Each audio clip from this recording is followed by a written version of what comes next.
Okay, good morning, everyone. Thanks for joining us this morning. My name's John Bishop. I'm with Alberta Environment and Parks, and thanks again for joining us for this information session that we're having for the conventional oil and gas facilities that are regulated, or I guess interested in being regulated under TIER. We're, I guess, very happy to have a joint session this morning with ourselves, Environment and Climate Change Canada, as well as Canada Revenue Agency. So a good opportunity to have a bit of a one-stop shopping. In terms of webinar logistics this morning, we're trying out a new tool, so maybe bear with us a little bit. So this is the Teams webinar platform. And so what you'll find is that you have the ability to pose questions in the event Q&A piece, and those questions will come to the presenters, and we may answer that either through a written response or through I guess a live comment for your question. If your question doesn't get answered today, please go ahead and forward it on to the respective party that it belongs with, and we'll try to get back to you. Okay, so first off, introductions. So I'm John Bischoff, Director of Climate Change Compliance with Alberta Environment and Parks. I've got a few folks on the line with me today with our team. So that includes Peter Moore, Shaheen Manji, Paul Canna, and Dragan Pejic. So that's our team here this morning from Environment and Parks. And I'll maybe let our colleagues from CRA introduce themselves. Thanks, John. This is Will Ferguson. Been at the fuel charge unit at the CRA for a couple of years now. And with me is my colleague, Tim. Tim, do you want to say a couple words? Sure. My name is Tim Horde. I'm the industry sector specialist for the fuel charge at CRA. So hopefully I can answer any questions that you may have. Great. And from Environment Climate Change Canada. Thanks, John. It's Nancy Klenovic. I'm the manager of the Operations and Implementation team within the Carbon Markets Bureau at Environment and Climate Change Canada. And it's our office that's responsible for the statements that TIER regulatees receive on their way to fuel charge exemption. So we'll elaborate on that today. Thank you. Great, and it's great to have you all with us this morning. So I'll introduce a little bit the agenda, and then we'll take you through a series of presentations this morning. So we've kind of divided it into a couple parts. So in the first part, the focus is going to be on the fuel charge exemption process. So we'll have a presentation from CRA that'll cover the topics listed here for the process to have a valid exemption certificate with CRA. And then we'll also have a presentation following that from Environment Climate Change Canada, really about the statements that they issue and your maintenance of those statements and that information with them.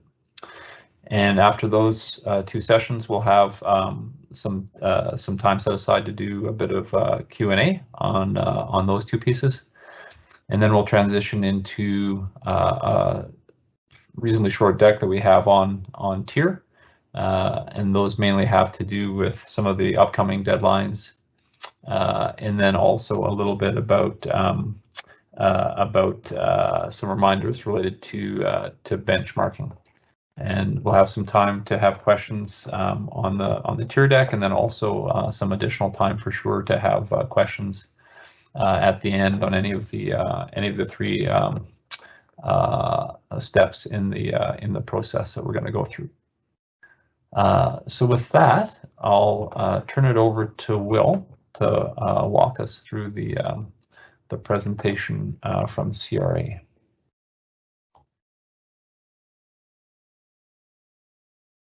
Thank you, Nancy. That was great. We're going to have some time kind of set aside for Q&A at the moment, and there's a question here that I thought we'd maybe be best to kind of walk through verbally, because it in a sense touches on a few steps in the process that you've outlined there.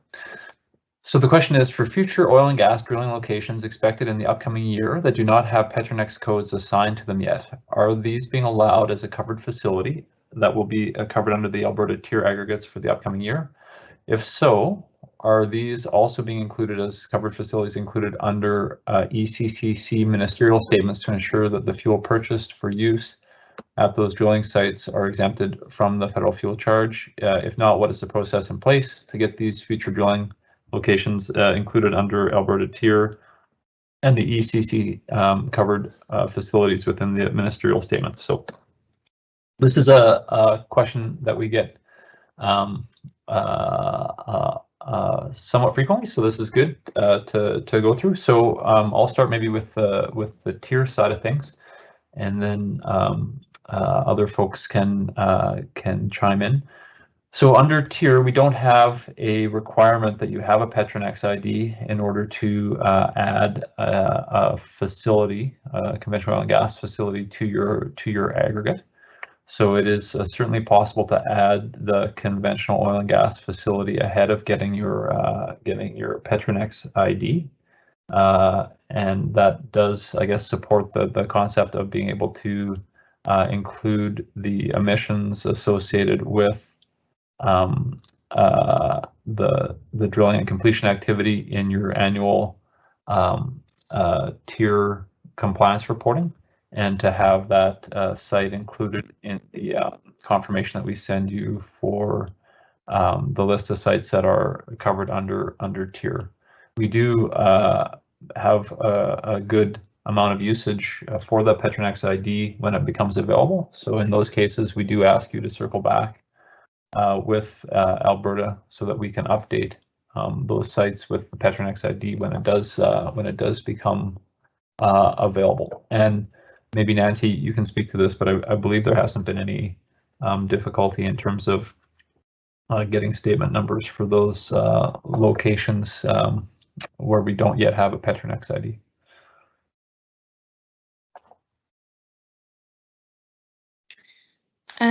As far as I know, no, and certainly Environment and Climate Change Canada will give you a statement number for any facility within the aggregate that is subject to tier. So, so that's our starting point. Like John said, those IDs are helpful for a lot of other reasons. So definitely, once they're included, that's really important.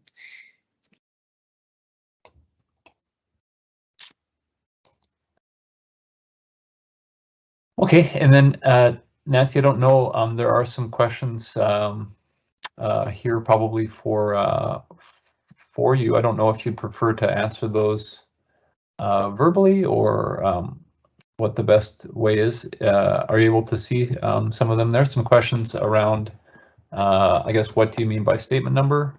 And then a little bit more about what is the time frame of without delay? Yeah, sure, I can take those. So statement number. So when you apply to Environment and Climate Change Canada for a statement, we will issue a statement. It's an email with text in the email that says, this is a statement under the fuel charge regulations confirming the facilities in the attached appendix are covered under the provincial output-based pricing system. And in the appendix, you will have a list of all the facilities in the aggregate with a statement number that Environment and Climate Change Canada has issued for each one of those. And that's a way that we can keep track of what facilities have statements. The statement number is important because when you go to register as an emitter with CRA, you need to give them the statement number. In the case of an aggregate, you only need to give them the 4-digit Alberta tier ID, which forms part of each statement number for each facility, rather than writing out, the hundreds or dozens, or in some cases, thousands of statement numbers that are issued. So I hope that's helpful.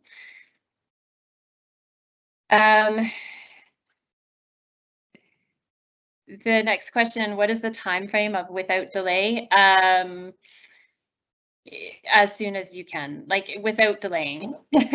I'm sort of a little bit reluctant here. That's the actual wording from the regulations, and I'm not giving a legal opinion here. But you're meant to do it right away. So what you want to avoid is waiting until the end of the compliance period to tell us about the change, or waiting quite a long time to tell us about the change. The fact of the matter is your eligibility for fuel charge exemptions, changes with the types of changes I talked about that you have to tell us about without delay, things like ceasing to be the owner or operator, or the facility ceasing to be covered. So, you want to be on top of that and ensure that you're notifying us, and also that you're acting accordingly. So you're not using exemptions beyond when you're entitled to them. Maybe Nancy, I can take the next one. Please. So in this case, where you add a facility that has been paying the fuel charge, do you exclude that portion of fuel already paid from your tier submission?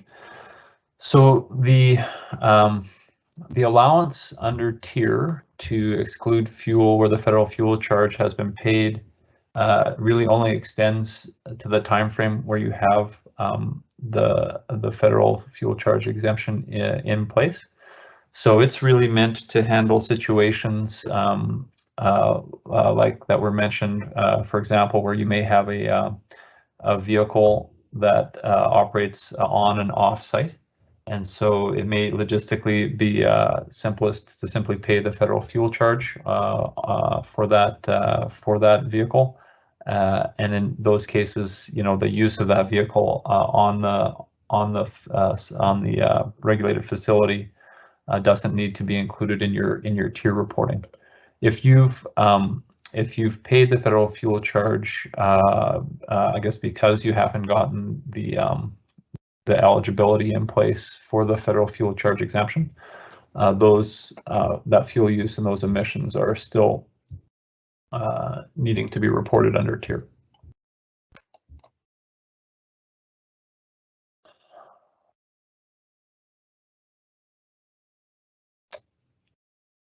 I think I can take the next one.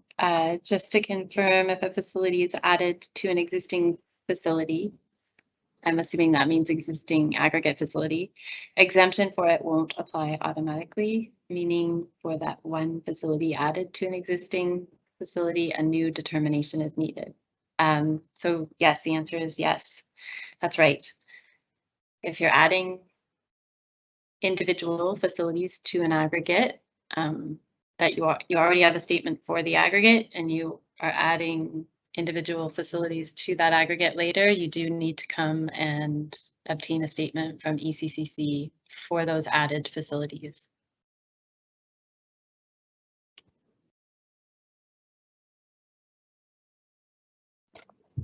I think the next question is much the same, Nancy. So I think we'll consider that to have covered that one also.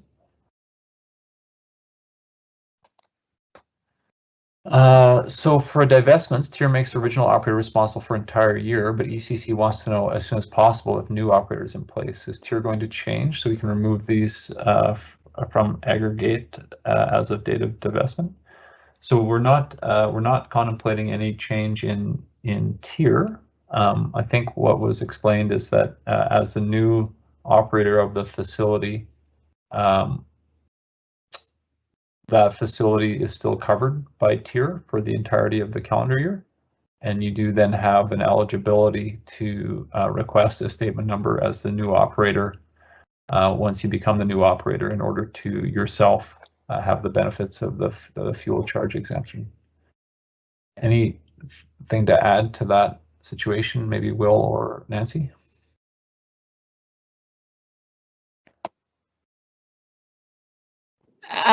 It's Nancy speaking. I guess I would just reiterate that yes, that's true that ECCC wants to know without delay about the change, and we do recognize that that's different. That the tier responsibility remains with the original operator.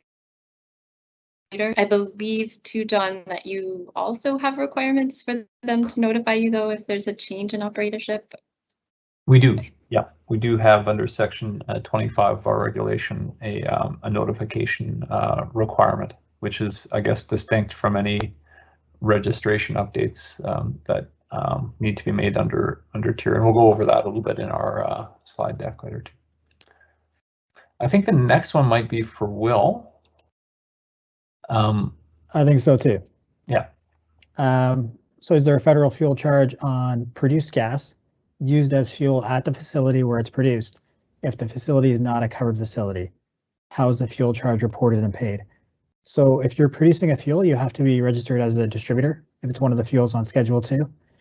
And when you use that fuel, you would have to report it if it's not on a facility that you're a registered emitter for, a covered facility. And you would report that on your registered distributor return. That's where it would get reported.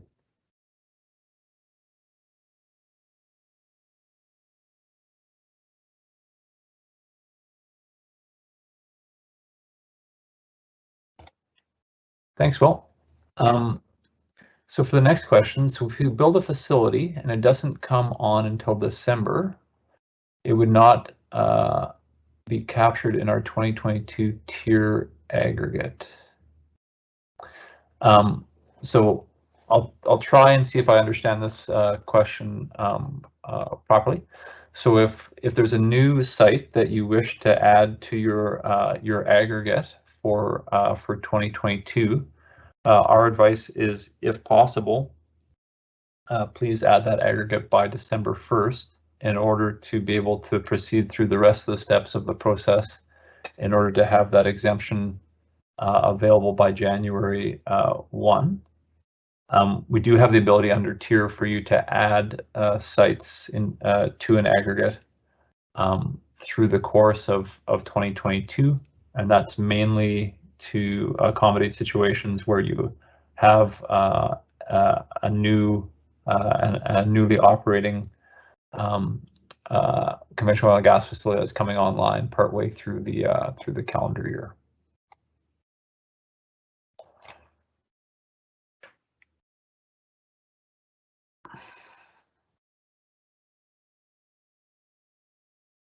Okay, so there's another interesting question here. In the case of acquiring facilities from a receiver, if the receiver was not registered in tier and then the acquiring company are the facilities exempt from the carbon tax, I guess, once added to their tier and ECC approval? So this is, I think, the situation maybe that you described a little bit, Nancy, in terms of adding facilities to a tier aggregate. So I'll maybe start and then you can take the next step with this. So on, I guess, acquiring those facilities and becoming the operator of record, you can request, you can make a request to have those sites added to your tier aggregate for the entirety of the calendar year. And then I guess upon acceptance of that request, then the next steps would be receiving statement numbers for those sites from ECCC.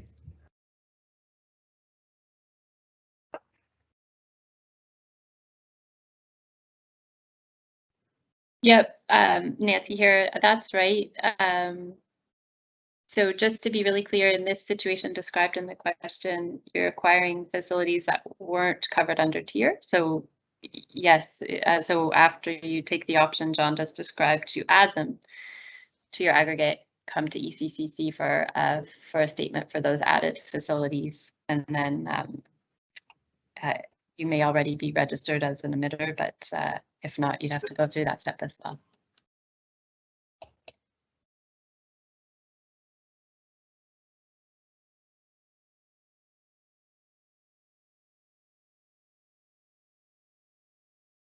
Okay, and then I think the next question we did answer a little bit, but I'll maybe rehash it just for clarity.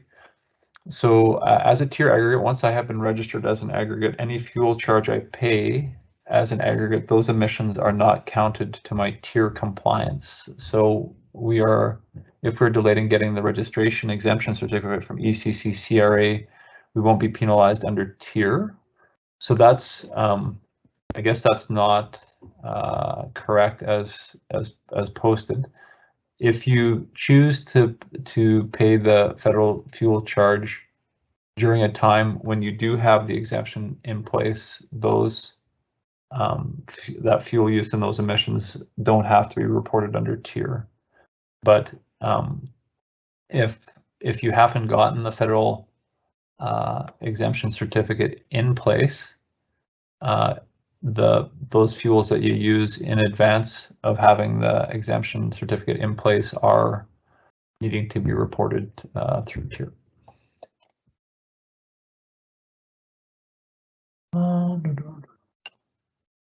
There's a number of questions here.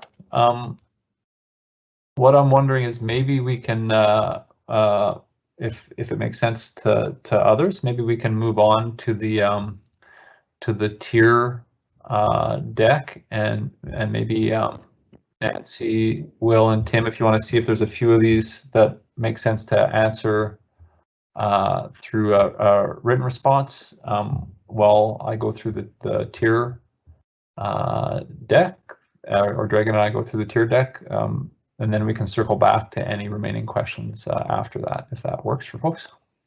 That sounds good to me. Okie doke. Just give me a moment while I share my screen here.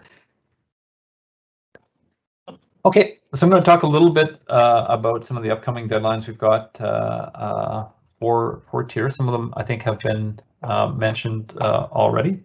So the kind of the big one that we'll be talking about are some of the activities that we're looking to have completed by December 1st.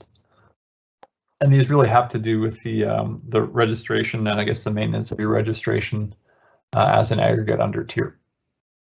So one of those activities would be if you wanted to add facilities to an existing aggregate for 2021 compliance year.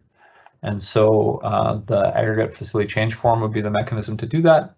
As Nancy mentioned, please consider the timing of that. It's mainly intended, again, for facilities that have, I guess, very recently come online. And so if you're looking to add something where you've already paid the federal fuel charge, just be aware that that's non-reversible. Okay, and then also for December 1st, a request to remove facilities from an existing aggregate effective January 1st, 2022. And again, the same form can be used for that. And then if you wished to apply to revoke an aggregate facility designation for the 2022 calendar year, that can also be done by December 1st. And in that case, we're looking for a letter to the department for that request.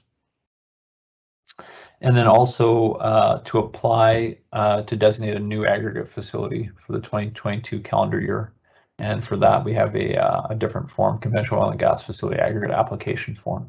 So all those forms are available on our website, and they can be submitted either through the ETS system or through our email address. For just a reminder too that we've set out some deadlines for benchmarking data. So we're looking to get benchmarking data also for December 1st this year where it's required. So this is this relatively small subset of our aggregate facilities that would need to send us a new benchmarking data. So this is really to submit data where we don't already have a third-party verified report. So for example, if you're using 2020 as your benchmarking year and you've already submitted your 2020 compliance report to us, we don't need additional data for you in that case. One of the cases where we do need additional data is if you're have come into tier for the first time for 2021, then what we're looking for is to get 2020 verified data for you, unless the facilities weren't operating in the 2020 year. So again, if you are submitting data, please make sure that the data covers the sites that are going to be reporting for the 2021 compliance year. And again, the forms are available on our website and can be submitted through our email address. Just a reminder, and Nancy mentioned this in passing, but there are certain cases where the department will automatically be removing sites from aggregates for 2022. So those cases are where the prior person responsible is no longer the operator of record for any of the sites at the end of 2021.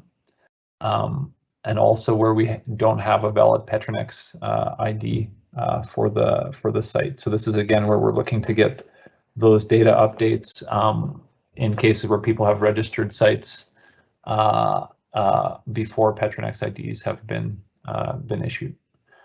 So just in general,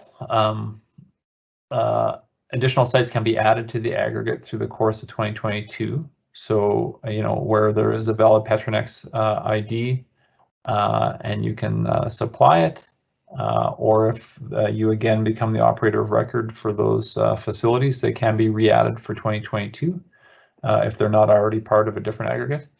But just to note that we're aiming to have additions for 2022 by December 1st in order to go through the statement number and the issuance of exemption certificates if required in order to have eligibility for the federal fuel charge exemption for the entirety of the 2022 year.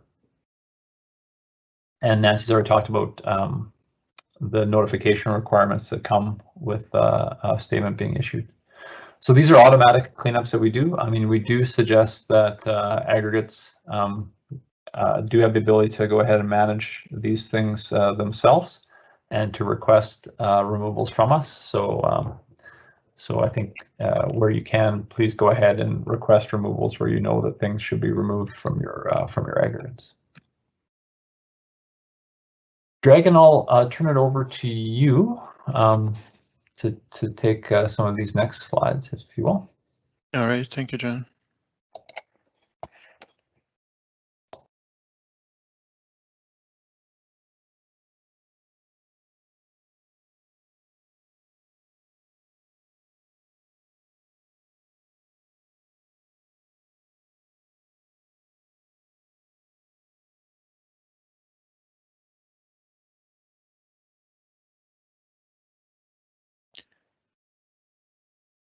Hey, John, would you mind actually sharing your screen and I'll just comment on the slides. All right, thank you.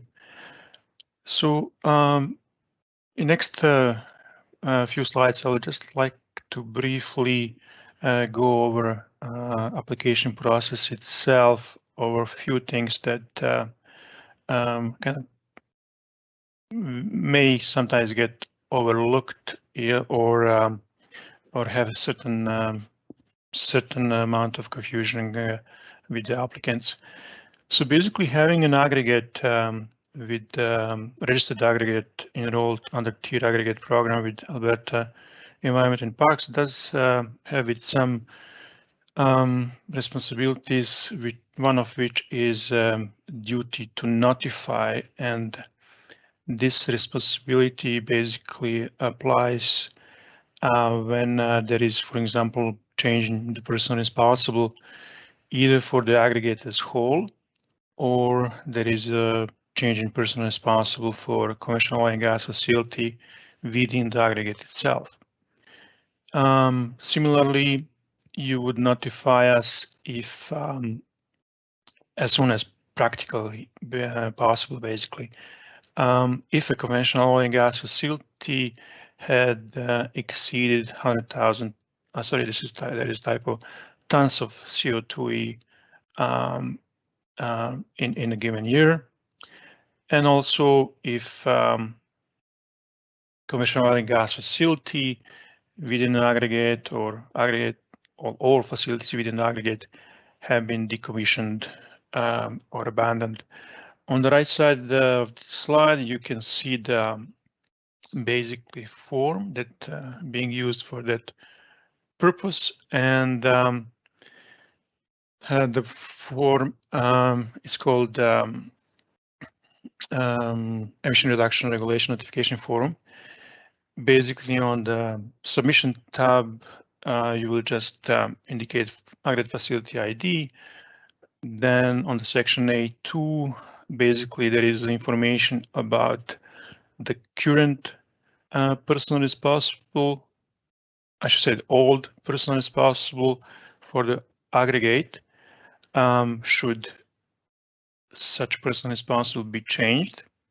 And section A2 update is the information about new person responsible for the aggregate. On the CPR tab, you will list the facilities for which this change in person responsible applies. And if that change applies to every single facility within aggregate, then you would just provide aggregate ID without a need to list every single facility. The commission tab, as it says, will apply in case facilities got decommissioned or receive abandoned status, and over 100,000 K is the related to the exceeding 100,000 tons of CO2e per year emissions. And then, of course, that would be signed off by the certifying official for the aggregate. Next slide, John, please. All right, so what I'd like to point out on a difference between a notification and amendment application. So basically, the previous form, which was called notification form, will actually serves purpose only or keeping the information about aggregate facility up to date. This is form that by itself it's not being acted upon, but it is your duty as the owner of an aggregate to keep that information up to date and notify the department about the changes to your aggregate for which no application is required. For example, decommissioning facilities and similar, you will not apply for it, but you would need to notify us about it. Now, the form called aggregate facility change form is the one that you would use to apply changes to your aggregate, to amend the composition of the aggregate, and I'll mention it shortly. But what's important to note is that if you submit notification form, which is basically in most cases done by the previous person responsible for the aggregate, that does not mean that the new owner would not need to submit aggregate facility change form to either add facilities to it or remove facilities from the aggregate, should that be the case. So in the aggregate facility change form, as you can see, there are tabs for adding facility to aggregate. Next one is for removing from it. it is to note that this form has one reference year to be filled out and applies for adding facilities tab. That's because the removal of facility cannot be done for the year in which the aggregate, in which you only can apply for removal of facilities for the following year by December 1 of the previous year.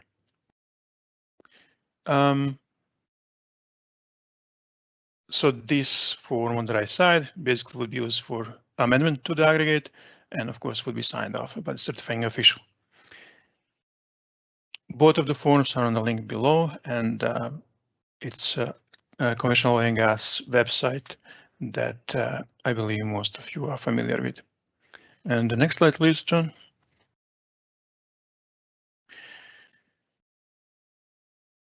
Very briefly about electronic signature that's required. It's to remind that all the applications, being it notification or amendment applications, can be signed electronically, and that's completely free to obtain that certificate. It is to remind that if you would to sign an application and then save it after that, that signature will be lost. Similarly, if you would to modify the application, the signature will disappear again. And maybe we're seeing that some stakeholders would have, let's say, Google Cloud or something, and converting to other formats, that would also remove the signature from the document. If you would to, like, there are certain operations with the file itself, application, I should say, that preserve the signature in it, and so you can copy the file, rename it, or attach it to an email. If for some reason you don't either prefer electronic signature or having an issue with it, you're welcome to submit it, the signed application in another way, which is basically attaching a PDF of the whole application and signing it, signing the PDF by itself. Not to forget that this PDF has to be accompanied with the application in its original XLSM format. So back to you, John. Thank you.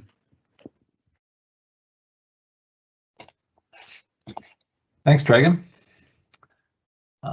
Okay, so we're going to talk a little bit about acquisitions and mergers and some examples of situations that we've seen so far in that space.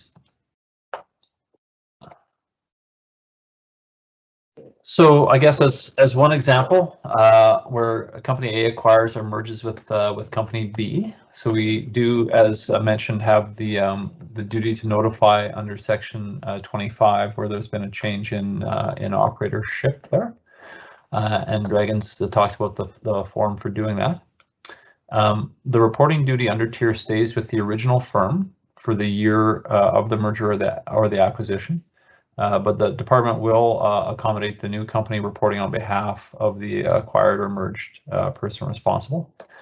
For subsequent years, you've got some choices there. So you can either request to take on the aggregate as the new operator of record, or you can request to explicitly merge the sites with your existing aggregates where you already have aggregates in the system. And just to note that if your preference is to merge, merging will typically require some approach to rebenchmarking that new merged aggregate.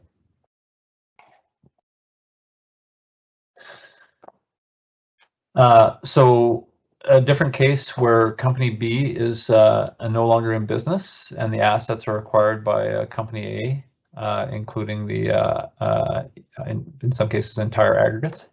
So again, we talked about the notification requirement. So for the first compliance year, you would maintain the acquired aggregates with their existing composition as you acquired them, including the assigned benchmark and benchmarking unit that the aggregate would have had already potentially, and then the new person responsible is responsible for reporting and true-up obligation for the entire compliance year in which the aggregate is required, and then into future years if they remain the person responsible.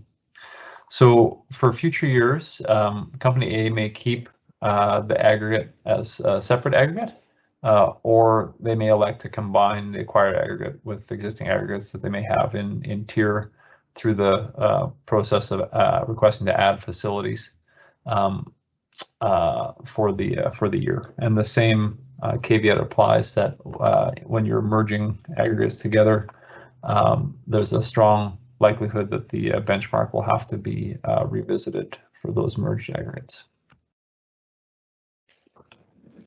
Okay, and then another case is the Company A purchases assets, whether I guess whole aggregates or individual facilities, I guess in this case, from Company B. Again, Dragon's talked about the notification requirement. So the individual facilities within an aggregate acquired within a compliance year remain part of the aggregate that it was originally registered with for the full compliance year. So for example, the person that was responsible on January 1st remains the person responsible for the compliance year. And then Company B is still, in this example, expected to report on the aggregate as they were the person responsible on January 1st. So in future years, Company A reports on the assets, and they may be kept as a separate aggregate where Company A has requested to take on that person responsible role for that aggregate, or again, they may be merged with other aggregates. So the aggregate facility change form can be used again for this purpose of merging aggregates, and again, benchmarking adjustments are likely required where you're merging two aggregates together. So a little bit more on that benchmarking, rebenchmarking process. So AP will evaluate the combined aggregates or divided aggregates, I guess, for the need to rebenchmark. So it's typical that significant aggregate changes will lead to changes in the greenhouse gas intensity of the aggregate, and so rebenchmarking is needed.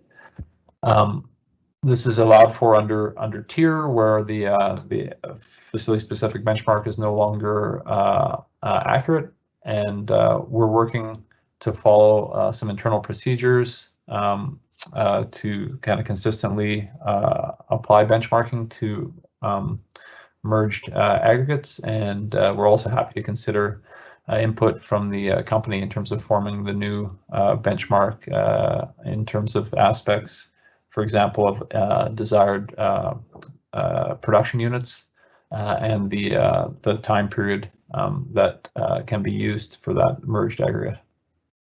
And so also just as a reminder that in any given year, the person responsible for an aggregate or any other facility may apply for a new benchmark or a benchmark review by September 1st of the year for which the benchmark would apply. So in that case, for example, if people would like to have benchmarks reviewed for the 2022 compliance year, they would have until September 1st, 2022 to make that request. So that brings us to the end of the presentation materials. I think we probably have questions to go through by the look of it, and we've got some time to do so. So we'll work through some of the questions that we have in the queue now. Okay, the first one here, in the case of acquiring facilities from a receiver in November of 2021, if the receiver was not registered in tier and then the acquiring company also not registered, but does register in tier for November 1st, would the acquiring company be responsible for filing the tier obligation for the whole year? Probably given the timing of events there, our advice might be that you could possibly be better off to register for 2022 for your registration in that kind of a situation. If you did choose to register those sites for 2021, you would be responsible for tier reporting for the entire calendar year in that case.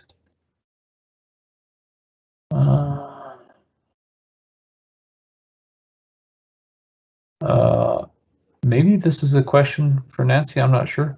Why does the Greenhouse Gas Pollution Pricing Act regulate facilities rather than operators of record, would save administration?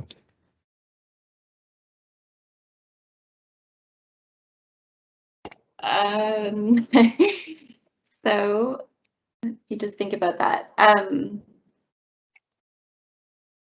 I think I want to be careful, and Will, you might need to jump in here in answering this question. The GGPA Part 1, which is the part that applies fuel, like the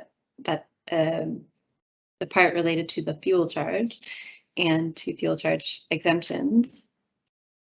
You know, it requires registration, etc., of owners or operators. Will, feel free to jump in, and it's the owner or operator that has to come to Environment and Climate Change Canada for a statement, but the statement pertains to each specific facility. Yeah, yeah. So I think as far as the fuel charge portion, it has to be a registrant, a person with a business number, because they have to file under that number. So I don't know if Tim, maybe you can add to that, but as opposed to a facility under Part 2. Yeah, I'm not really sure I understand the question, so I hesitate to offer any answer. Okay, well, maybe if whoever asked that wants to circle back, if that didn't get to the nut of the question, we'll leave it there for now. So the next question: if a new well being drilled will be flow lined to an existing battery, i.e. the Petronex ID is already included in the tier aggregate, is the drilling fuel exempt from the federal fuel charge prior to the well being physically connected to the existing battery? So I would understand this to be kind of a facility boundary question. I don't know, Nancy, Tim, or Will, if you wanted to take a stab at this one. I see it also as a facility boundary question. So basically,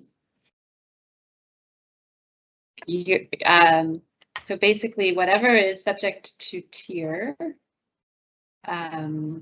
is what you can come and get a statement for, and the statement will confirm, you know, those facilities that are subject to tier. If you haven't included the not physically connected piece, then it's not included. But if you have, then it would flow through. It would be included in the statement and in the registration as an emitter. Yeah, and just maybe if it helps in clarification, like under tier, we're understanding that the wells that exist within a battery are part of that battery from a facility perspective, and that we're not requiring a registration of individual wells, but that we're taking the understanding that when you register a battery, you're also including and reporting on the wells under that battery. So maybe that helps there. And the next question, I think, is very similar. I think.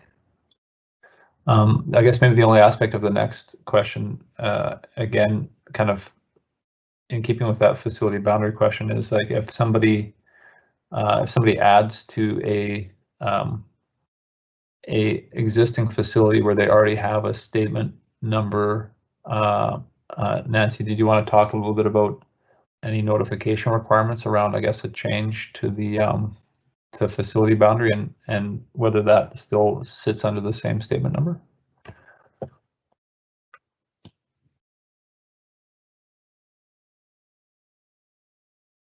Sure. So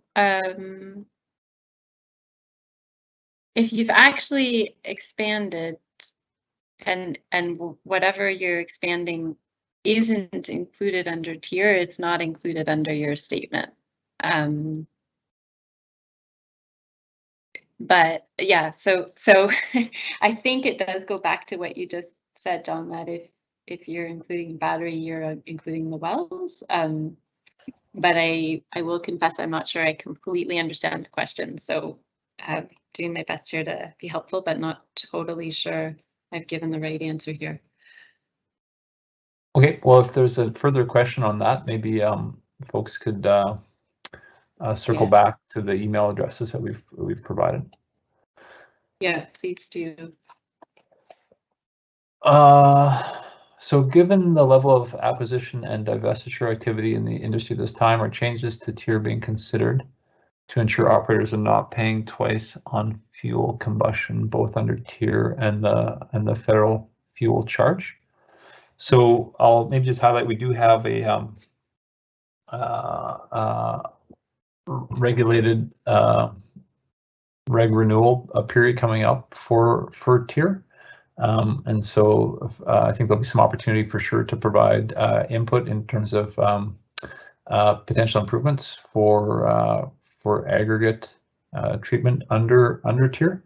I think we've tried to kind of go through today the steps that you could take to try to ensure that there isn't an interruption in the availability of fuel charge exemption in cases of acquisitions or divestitures. But if there's, I guess, more questions on how to go about that, I think all three of us are happy to receive questions about specific circumstances related to acquisitions or divestitures and how to do the registration steps necessary to maintain a fuel charge exemption.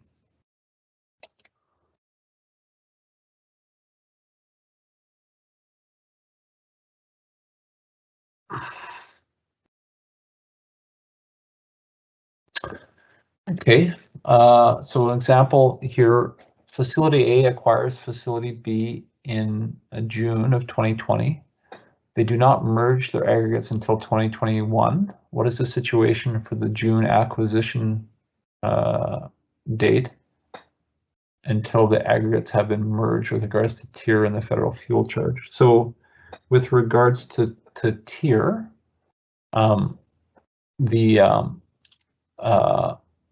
we're working on calendar years. So for that June 2020 year,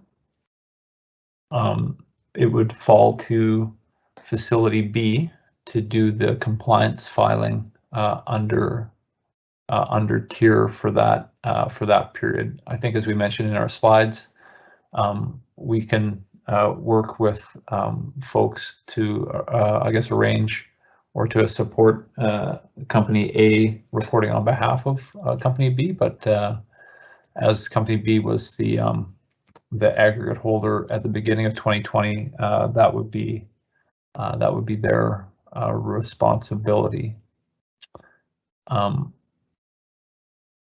think Nancy and also Will, you've talked a little bit about how to proceed with this kind of thing mid-year, but did you want to reiterate a little bit in terms of notifications to yourselves? Sure, I can jump in. So when the acquisition happened in June 2020, Facility B would need to have notified Environment and Climate Change Canada that they're no longer the owner or operator.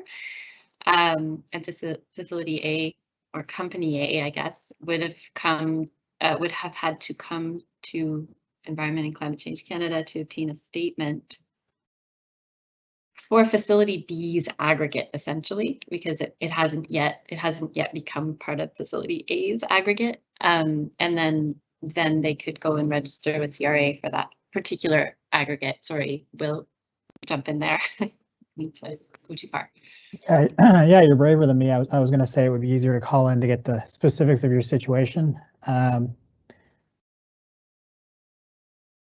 would go ahead with that and give that answer, just because if you want to make sure you're able to maintain the registrations you have without any gap, it would be easier to do that and get the details from you. Yeah, I think from ECCC's perspective too, it's complicated a bit that this has happened in the past. So please do reach out to us as well to talk this through.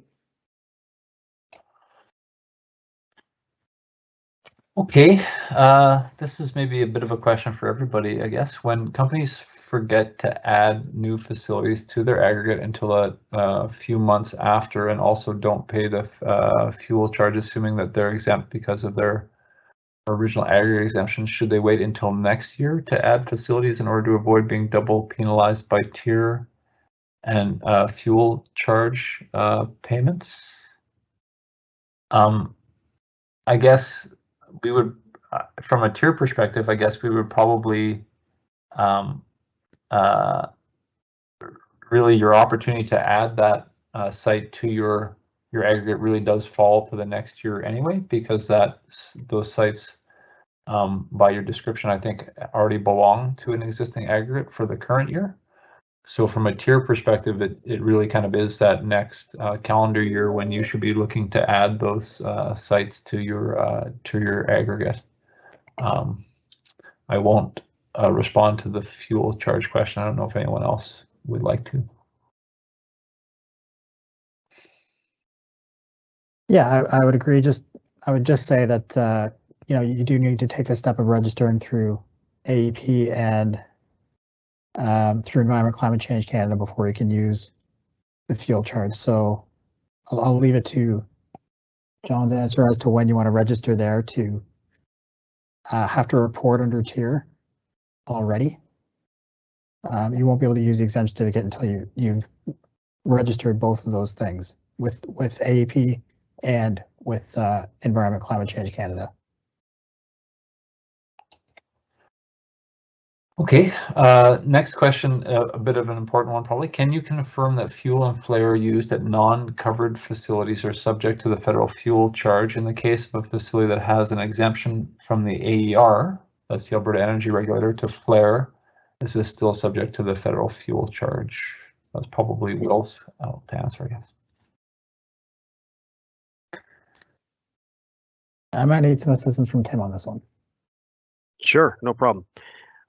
So fuel used and fuel flared on a non-covered facility is subject to the federal fuel charge. The second part of that, in the case of a facility that has an exemption from AER, I'm not sure if that means that they are registered for something. I'd have to ask John to jump in on that part of it. Yeah, this wouldn't be. I don't think the exemption from AER would bear here, because it isn't a provincial output-based pricing system. It's more of our energy regulator in terms of some of our flaring limits and things like that. So I don't think it would qualify for a statement number from ECCC. Okay, I understand. So then it would be subject to the federal fuel charge. Okay, great. So just to simplify, please confirm. So while TIER allows us to add Petronex facilities to the 2020 list up to December 1st, ECCC will not align with this as an effective date for carbon tax exemption, as they only apply the exemption on a go-forward basis. This is contrary to what had been told to industry as to why we created linear aggregate facilities. So now we're back to updating the tier list every time a new Petronex code is created. So I think most of what has been said there is correct in terms of the interpretation that the the statement number and the associated exemption is go forward, while tier is a annual compliance reporting scheme, and those things are not necessarily aligned, and that you should register your facilities as soon as feasible under tier if you want the benefit of the federal fuel charge, and then take the subsequent registration steps with ECCC and CRA.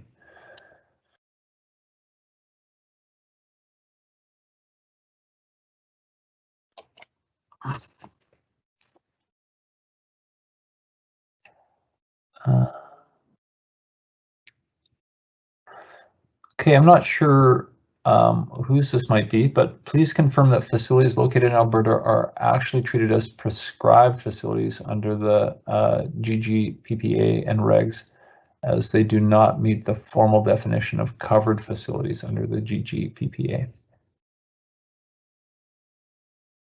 So Nancy and I conferred on this behind the scenes, and did you want to go ahead, Nancy? Sorry. Sure. I think I published a response to this, but if I didn't, facilities in Alberta under tier, if they also meet all the conditions of Part 9 of the fuel charge regulations, including having a statement from ECCC, become covered facilities under Part 1 of the GGPA. So I think that, yeah, I think that's sufficient for that answer. I would agree with that as well.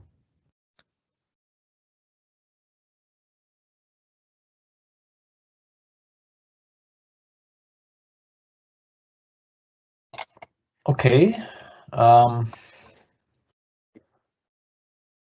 we go. What is the implication if all we're doing is changing the Petronex reporting code in a given month? The physical facility did not change. It just had went from having one well to now multiple wells. Example, went from a single well battery to now a multiple well battery. Again, no change done in the physical infrastructure, but this requires a Petronex reporting code change. So if I understand this correctly, this Petronex trigger results in a new facility, the new facility from being a covered facility.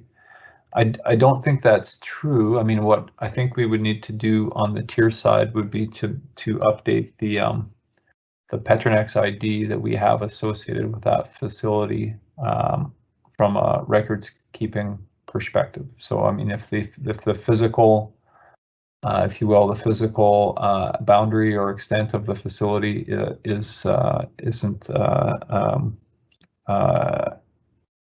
different, then I don't think we would consider it a new facility from our perspective.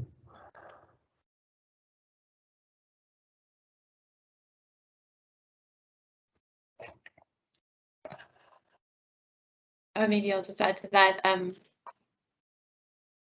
And again, I'm not totally sure I understand the question completely. So I think if it hasn't changed, it's not a new facility for us either. But if there is a change in the Petronex ID, we do need to know about it.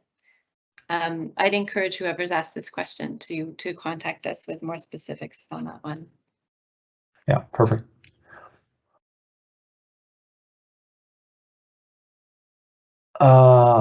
Okay, for a new operator not previously registered in tier taking over a registered aggregate, is the aggregate retroactively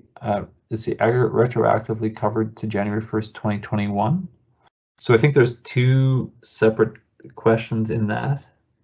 So from a tier perspective, if you're asking to take over an aggregate, that would typically be for the upcoming year. And the prior person would be the person responsible for the 2021 year. And then I think distinctly from that, this ties into the points that Nancy was making about a notification to ECCC of changes in operatorship and the ability for new operators to request a statement number.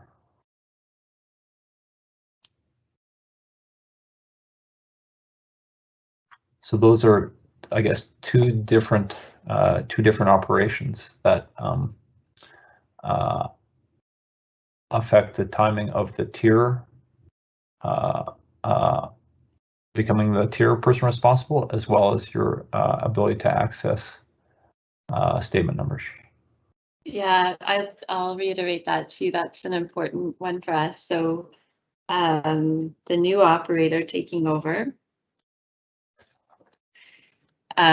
remember that statements go to owners or operators of facilities. So if the previous owner or operator has stopped being that owner or operator, they need to tell us, and the new one needs to come without delay to get a statement for those facilities before being able to use an exemption. And they may have to register as an emitter as well. I'm not sure if you want to jump in there, Will.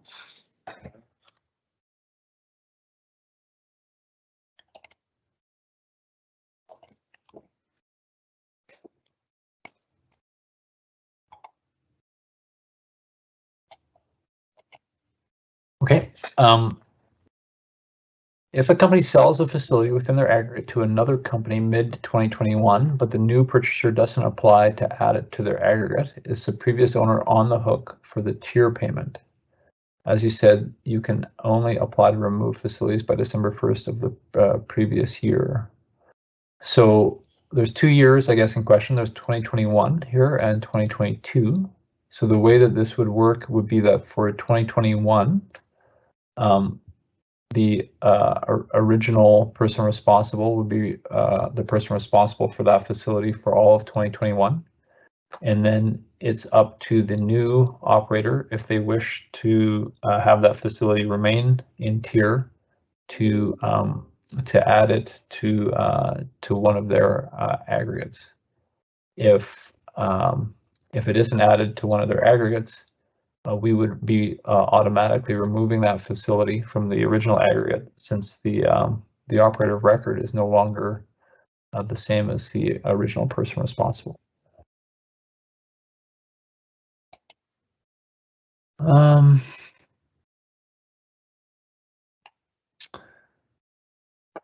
don't know. I don't want to go off focus. There's a question here, Paul, about when typically we will require rebenchmarking.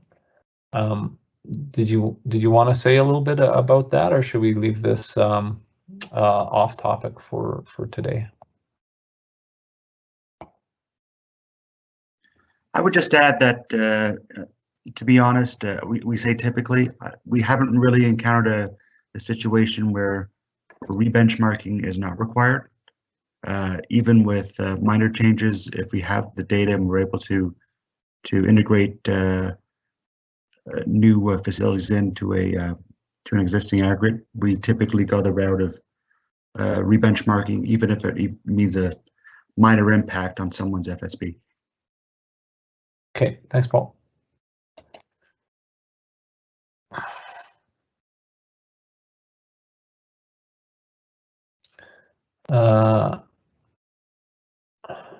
So in the case where two aggregate facilities are merged and two aggregate facilities currently use different benchmark years, would the person responsible be allowed to request the years to be used for the merged aggregate?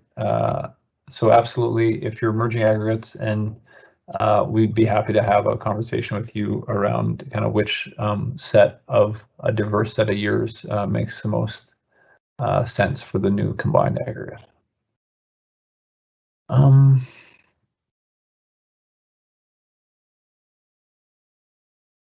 Oh, okay. For the aggregate acquired in 2021, it should be reported as a change to 2021 existing aggregate or new addition to 2022 aggregate. So if you're looking to merge aggregates in this kind of situation, it would be a new addition to the 2022 aggregate from a tier perspective.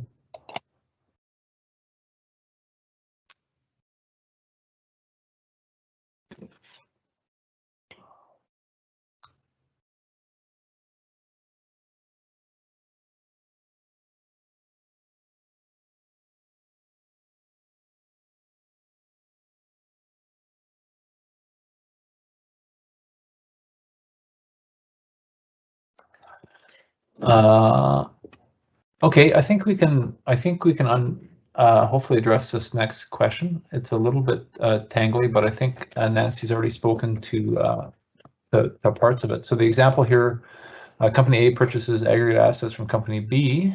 You state the Company B is responsible under tier for the compliance here. ECCC states that if Company A takes ownership of a facility already in a tier aggregate, it is not automatically eligible for exemptions related to it. So Company A would start paying the federal fuel charge from the date of ownership transfer until they receive their new certificate, but Company B still is responsible for it under tier and any changes related to it. Just to confirm, on the date the transfer to the end of the year, AP states Company B is the responsible party and ECC states Company A is the responsible party. Is there no way to have ECCC accept the AEP definition or define boundaries to the end of that reporting year? So I think, Nancy, maybe you reiterated this before, but it's maybe worth just walking through that one more time, where there's a change of ownership or operatorship, that there is a pathway for people to come to you to get statement numbers. Yeah, for sure. Yeah, and I get this question is coming up a lot, and I understand why. So just to reiterate, ECC statements can only be given to owners or operators of facilities covered under tier. So correct what the question says here, that that Company A is not automatically eligible for exemptions related to it, because Company A has to come and ask ECCC for a statement for those particular facilities that they've taken over. If they haven't done that, it's correct what you say here, that they need to start paying the federal fuel charge from the date of ownership. But what I would encourage you to do is come to us in advance of the transfer, so that we can set all the pieces up, to line up with the transfer, or at least as quickly as possible right after it. I think that addresses your question.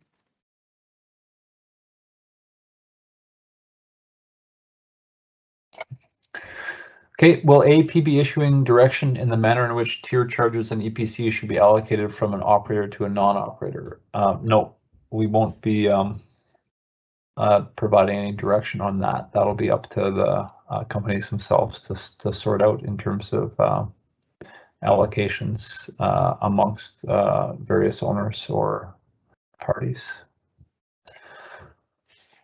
In some cases, operator A operates a battery. Wells from operator A and B flow to this battery. Is it correct that operator A has taken ownership of this fuel at a battery level and is responsible for including in tier? If so, is operator B covered from the fuel levy for that well? So again, we've in tier really aimed to operate at the battery level rather than getting into individual wells. So in our scheme, basically operator A would be the person responsible for the entire battery, including all of the wells. So if operator B in this case, I guess, is in a position where they're wanting to purchase exempt fuel, I think in my view, Nancy, please correct me, but that would be a situation where operator B should come to ECCC to request potentially a statement number for that individual well, I guess, in this case.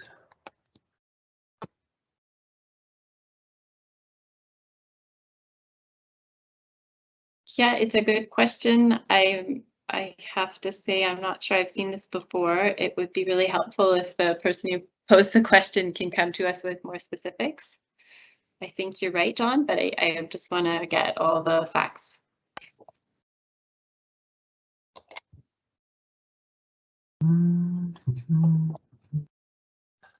There's some questions that have come up. I'll just deal very quickly with in terms of verification requirements. So if folks are undergoing verification work right at the moment, and there are restrictions due to COVID that would preclude a physical site visit, you can, on a case-by-case basis, ask us for a permission to do a virtual site visit. at this point, we haven't done any kind of a blanket exemption for the 2021 compliance reporting year.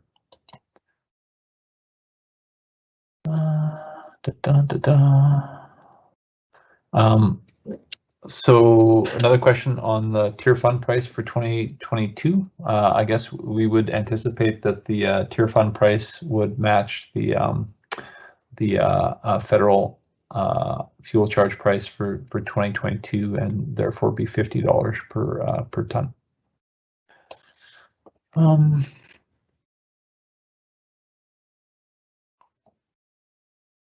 Okay.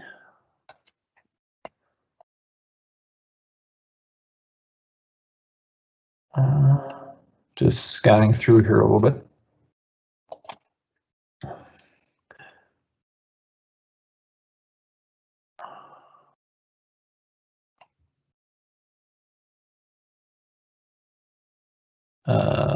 Okay, so maybe there's a question here. If an operator missed adding a facility to an aggregate for a past compliance year and did not pay federal fuel charge as they thought they were exempt, what should that operator do? Does tier ECC and CRA review all facilities to make sure every facility is covered?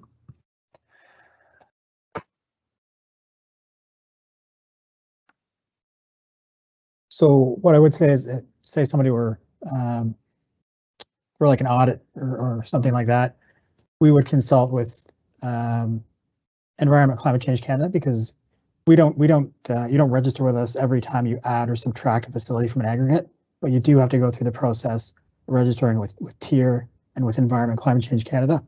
So we would confer with them about whether they had gone through that process for each facility to see whether it was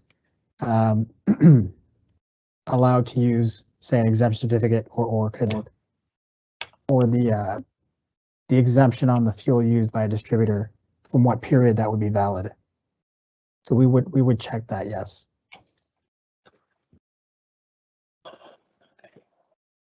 Okay, thanks, Paul.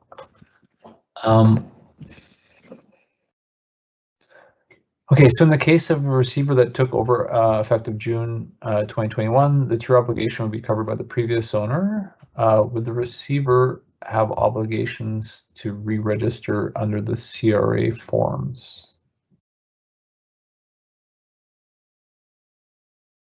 Maybe this is one where a little bit more detail would be good. I'm not sure I'm following the question. I would agree with that as well. Okay, regarding the tier true-up obligation, can this be based off of a 2-year baseline average, or it must be a 3-year baseline? So we won't cover this in any detail here, but we have given options around using either a 2 or 3 year period for benchmarking for aggregates.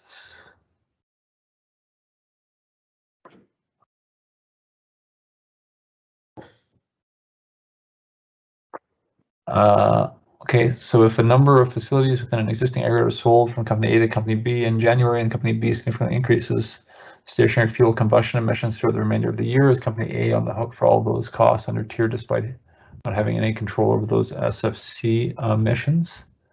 I guess the short answer would be yes, and that might be a good thing to consider building into your sales contract in terms of flow through of compliance costs. What's the benefit? Oh, sorry.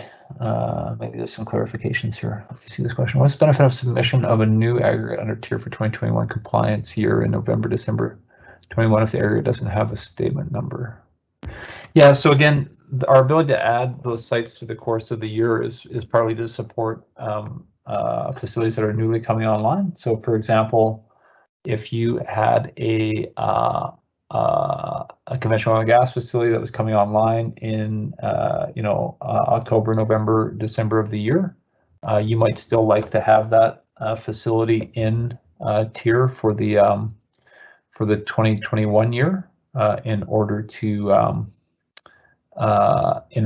avoid what is essentially the entirety of that facility's federal fuel charge obligation for its operation in 2021. It does become quickly a diminishing benefit if you're talking about a site that was operating for the entirety of the year.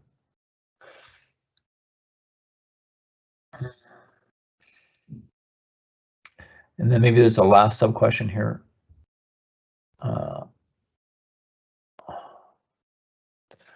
I don't know if Tim or Will would like this one, but for federal fuel charge flaring, does it need to report only fuel flared, pilot, purge, and makeup, or all flare, including fuel plus waste gas? So there's some terms in there I'm not familiar with. Fuel plus waste gas. If they're talking about venting, that's not included for us under flaring. It's only flaring that would be captured for the federal fuel charge. Not sure if somebody else wants to jump in to help me. I would understand what their meaning is, like the pilot gas would typically be a natural gas, whereas I think what they're saying for waste gas could be a raw gas or a mixed gas that has a number of different constituents, including, for example, formation CO2 or other things like that. But I don't know if that's helpful at all. So I guess my answer would be yes. Any flaring that would include any of the fuels would be included. Okay, thanks, Tim.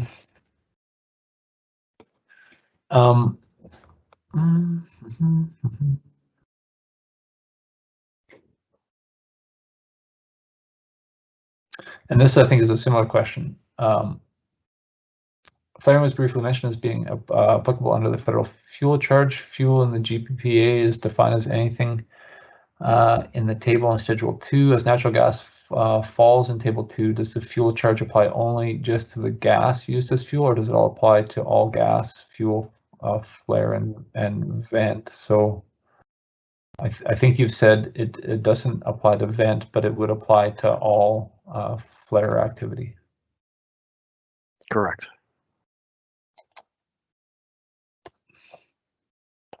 Okay, and then another similar question. Same answer. Yeah.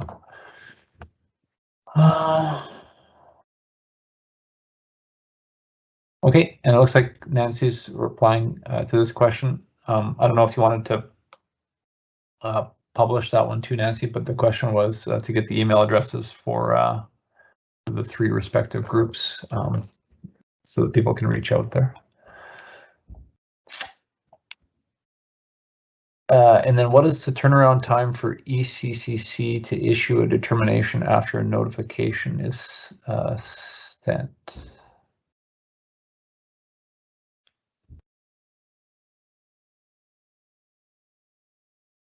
That sounds like it's for me, sorry. What is the turnaround time for ECCC issues? Okay, so yes, in general, we can turn them around fairly quickly, a few days to a week. However, some of you may have got caught up in a backlog at the beginning of the year where it did take us quite a bit longer. In general, though, now we're turning them around within days.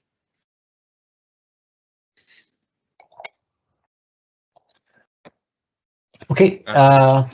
Sorry, John, this is Peter. Just a quick note to everyone. I did just drop an announcement that everyone should be able to see, including the contact information for AEP, ECCC, and CRA. If there are any questions that we're not able to get to today, feel free to reach out using that contact info. Okay, question here. If the federal fuel charge has been paid, then the fuel is not accounted for in the benchmark level calculation, but can it be included anyway? So to increase the benchmark, the emitter would be double paying, but it could be beneficial in the long run. So if there's some kind of misalignment that people maybe have in terms of the fuel use that they reported in their 2020 compliance reporting relative to what would be typical related to having paid the federal fuel charge on some of those fuels, do please reach out and we can look to make sure the benchmark is is correct in those cases.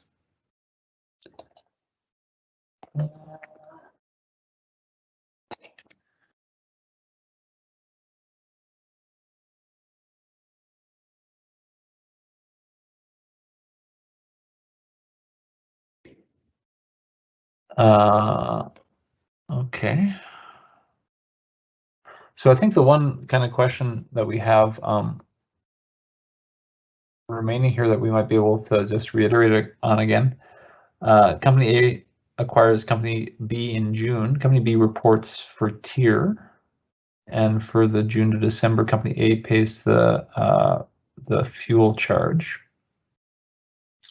meaning paying for June to December emissions twice, both by Company A and Company B. So we've covered this a little bit, but just to reiterate, if you have become the operator or owner of a facility or set of facilities that are covered under tier, please do reach out to ECCC, because you may well be eligible to get a statement number on those facilities, because those facilities will be covered under the provincial scheme for the year.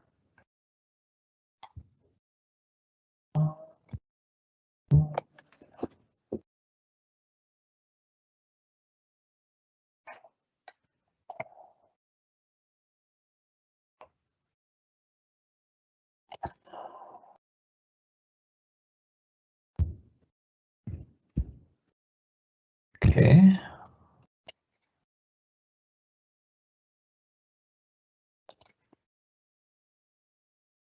Okay, that kind of clears the decks, I think, more or less, just in time.